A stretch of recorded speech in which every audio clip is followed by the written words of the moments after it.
మేమేమి ఏ సినిమా అయితే మేము చూడాలనుకున్నామో అది చేసుకున్నాం. సో మీరు అన్న లెక్కలు ఆ క్యాలిక్యులేషన్స్ అవన్నీ నిజంగా అప్పుడు లేవు, ఇప్పుడు వస్తాయి ఎలాగైనా. సో అయితే హిమాలయాల్లో అంటే నాకు సినిమా ఫస్ట్ చూసిన తర్వాత నాకు అనిపించింది ఏంటంటే, ఎవరన్నా హిమాలయాల్లో జస్ట్ పడితేనే మీరు చూపించిన లోయలు చాలా పెద్ద పెద్దగా అసలు గల్లంతా అయిపోయేలాగా ఉన్నాయి.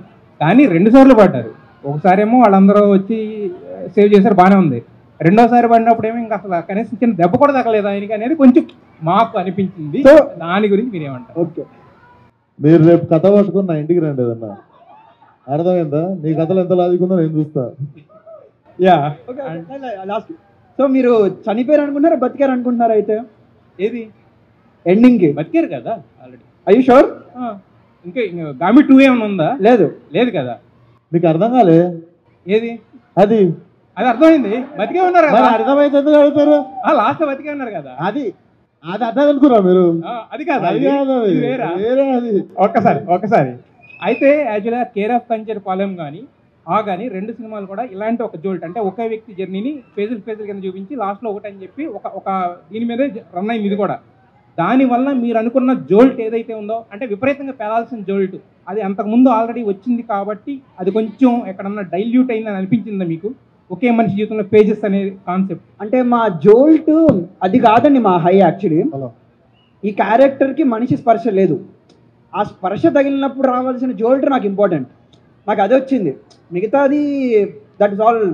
అది 100 ఏళ్ళ తెలుగు సినీ చరిత్రలో ఎంతమందో చేశారు అవన్నీ రకరకాలుగా. మనం మీరు అన్న సినిమాలు కాకుండా ఇంకా 5-6 సినిమాల పేరు చెప్తాను నేను మీకు. బట్ అది ఇంపార్టెంట్ కాదు జోల్ట్ అన్నది. కానీ ఎప్పుడైతే టచ్ చేశాడో అది జోల్ట్, అది ఐ థింక్ నాకు వచ్చింది, నాకు అది important. So yeah. Okay, last question sir personal interview పెట్టుకుందాం సార్. మీకే అయిపోయింది 20 నిమిషాలు. Vishwakanna, okay Vishwakanna, this is Chandu, anchor from Filmy Looks. Last 2 questions. So first of all congratulations and ఇలాంటి ప్లేస్ లో ఇలాంటి ప్రమోషన్ అది మీకే చెల్లుబాటు అయితే అన్న. అంటే నెక్స్ట్ ఇప్పుడు మామూలుగా మంచుకొండలో సినిమా చేశారు, నెక్స్ట్ అంతరిక్షంలో కూడా చేయండి అన్న, మేము కూడా అలాంటి ప్రమోషన్ అక్కడ తీసుకెళ్తారు అన్న. అఘోరా క్యారెక్టర్ చేసిన తర్వాత మీ లైఫ్ లో ఏమైనా చేంజెస్ వచ్చాయా? అంటే ఆ క్యారెక్టర్ ముందు క్యారెక్టర్ తర్వాత లైఫ్ లో చేంజెస్ ఏమన్నా వచ్చినాయి అంటే, change is the constant thing happening in my life basically. అది అఘోరా చేసినందుకు వచ్చిందంటే ఒకటైతే చెప్తా, నేను వారణాసికి వెళ్దామన్న ఐడియా కూడా నాకు ఎప్పుడు లేకుండే. బట్ అక్కడ నేను చాలా చూశాను అనమాట, అది నేను మాటల్లో చెప్పలేను. ఏ వేలో అయితే మీరు చూస్తే అక్కడ మన ఘాట్లో శవాలను కాల్చుతుంటారు కదా, సో నేను వాటి మధ్యలో నడిచేది గొరిల్లా షూట్ చేసినాము.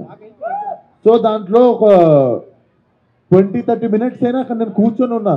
అంటే నాకు పొగ వస్తూ ఉంది, బాడీలది కాలుస్తున్నది. కానీ నియర్లీ ఆ ఉన్న 20 నిమిషాల్లో నేను దగ్గర ఒక 5-6 బాడీలు కారడం మారవడం అవన్నిటి పొగ తీసుకుంటూ అక్కడే నిల్చొని చేసినుండే అది. సో డెఫినెట్లీ ఆ టైంలో అనిపించింది ఎంత బతికినా కూడా లాస్ట్కి, అంటే అక్కడ వాళ్ళు చాలా సెలబ్రేట్ చేసుకుంటూ కాలుస్తుండే. వాళ్ళని పంపించేటోళ్ళని చాలా